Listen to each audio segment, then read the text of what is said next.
পেছনে গাড়ি সহ ঘোড়ার মতো চলতে থাকা কিশোরের নাম জিহাদ। বাক শক্তি না থাকলেও ছেলের কোরআনে হাফেজ হওয়ার প্রবল বাসনার কথা বলতে বলতে কেঁদে ফেলেন তার মা।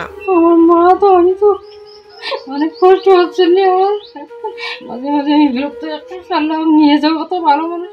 জন্মের মাত্র 2 মাস পরই হারিয়ে গেছে বাক শক্তি, ধীরে ধীরে অকেজো হয়ে গেছে শরীরের নিম্নাংশ। ছেলে হওয়ার পর থেকে 2 মাস পর থেকে ও কথা বলতে পারে না, কানেও শোনে না।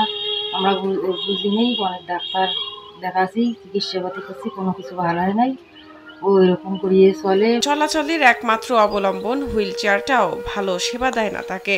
এই কারণে গাড়িতে শরীরের ভার রেখে হাত দিয়ে হেঁটে গড়িয়ে চলাচল করে জিহাদ। গাড়িটা এখন দেখেন সব ভাঙাচুরা, কিন্তু এটা দিয়ে চলতে পারে না, হাঁটতে চলতে পারে না, আবার ওই কানের সমস্যাও আছে, শোনে না, হাত দিয়ে আর কি খোঁড়ায় খোঁড়ায় হাঁটে। এখন গাড়িটাও তো চলে না। তবে জীবনের সবকিছুতে অংশ নিতে চায় জিহাদ। এই শরীর নিয়ে ক্রিকেট খেলে সে, বল করে, ব্যাটও চালায় মনের সমস্ত শক্তি দিয়ে। আর আমার ছেলের খুব আগ্রহ, বাইরে খেলাধুলা করে, নামাজ পড়ে 5 ওয়াক্ত। পাঞ্জাবি ও পাগড়ি পরতে ভালোবাসে জিহাদ। দিনে 5 বার নিয়ম করে মসজিদে গিয়ে নামাজ আদায় করে।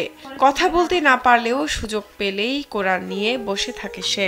কোরআন পড়তে চায়, ও কথা বলতে পারে না, দিয়ে ওকে মনে করে ওইখানে পড়ার সুযোগ দেয় না, এমনি খেলাধুলা করে। সে চলিয়ে এসে মন খারাপ করে। লালমনিরহাটের হাতীবান্ধার বড়খাতা ইউনিয়নের পশ্চিম সারডুবি গ্রামে কিশোর জিহাদ হোসেনের বাস। বাবা শহীদুল ইসলাম ঢাকায় রাজমিস্ত্রির কাজ করেন। গ্রামের বাড়িতে ছেলেকে নিয়ে অভাবের সাথে সংসার করেন মা। হ্যাঁ, আমাদের তো অভাবী সংসার, সবসময় ভালো খাওয়া দাওয়া চাহিদা, ভালো কাপড় চোপড় চাই, আমরা তো চাহিদা মিটাতে পারি না।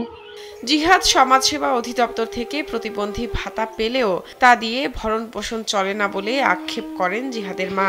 ছেলের কষ্টের কথা বলতে গিয়ে কান্নায় ভেঙে পড়েন তিনি।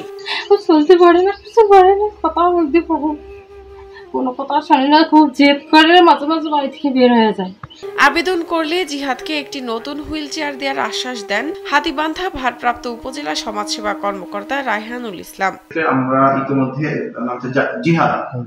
জিহাদ বাবার নাম শহীদুল ইসলাম, পশ্চিম সারডুবি বড়খাতা ইউনিয়ন। তো আমরা অলরেডি আপনাকে হুইল চেয়ারের জন্য একটা আবেদনের ফরম্যাট আপনাকে দিয়েছি। আবেদন ফরম্যাট অনুযায়ী সে আবেদন করুন। আমরা মূলত হুইল চেয়ারগুলোকে থেকে জেলা পর্যায়ে আমাদের যে প্রতিবন্ধী সেবা সাহায্য কেন্দ্র আছে সেখান থেকে আমরা সেটা ফরওয়ার্ড করবো যত প্রক্রিয়ায়, এবং আশা করি আমরা দ্রুত সময়ের মধ্যে সেটা অ্যাভেল করে দিতে পারবো। শাহনাজ পারভিন, কালবেলা।